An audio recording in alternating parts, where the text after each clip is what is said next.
নোয়াখালীর আশ্রয় কেন্দ্রে জন্ম নিয়েছে শিশু, নাম রাখা হয়েছে আহমদুল্লাহ। বর্তমানে বন্যার কারণে বৃহত্তর নোয়াখালীর আশ্রয় কেন্দ্রগুলোতে অবস্থান নিয়েছে লাখ লাখ শরণার্থী। আর তাদের মধ্যে অনেক অন্তঃসত্ত্বা মাকেও দেখা গেছে এই আশ্রয় কেন্দ্রগুলোতে অবস্থান করতে। সেই ধারাবাহিকতায় নোয়াখালীর আশ্রয় কেন্দ্রগুলোতে জন্ম নেয় বেশ কয়েকজন শিশু। এরই মধ্যে নোয়াখালীর কবিরহাট উপজেলার নরোত্তমপুর হাই স্কুলে আশ্রয়কেন্দ্রে একটি শিশুর জন্ম হয়েছিল।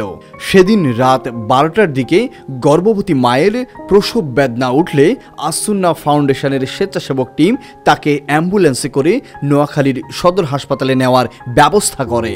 দীর্ঘ অপেক্ষার পর সকাল 8টার দিকে শিশুটির জন্ম হয়। আসুন্না ফাউন্ডেশনের পক্ষ থেকে শিশুটির জন্য নগদ টাকা, জামা কাপড় সহ বেশ কিছু উপহার সামগ্রী দেওয়া হয়েছে। শাইখ আহমদুল্লাহর প্রতি ভালোবাসা থেকেই পরিবারের লোকজন শিশুটির নাম রেখেছিল Ahmadullah.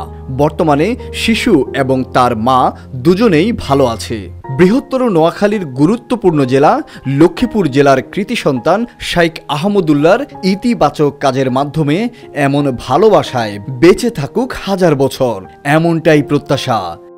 Abdullah Al Rafid, desk report, Noakhali TV. Laxmipur ideal Alim Madrasa জাগতিক ও নৈতিক ইসলামী শিক্ষার সমন্বয়ে আপনার সন্তানকে সৎ, যোগ্য, আলেমে দ্বীন ও দেশপ্রেমিক সুনাগরিক হিসেবে গড়ে তোলার অঙ্গীকার নিয়ে লক্ষ্মীপুর আইডিয়াল আলিম মাদ্রাসা আছে আপনার পাশে।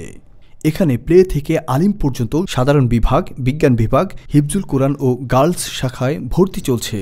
এখানে রয়েছে উন্নত যোগাযোগ ব্যবস্থা এবং রুচিশীল ও শিক্ষাবান্ধব পরিবেশ। আবাসিক, অনাবাসিক ডে কেয়ার ব্যবস্থা।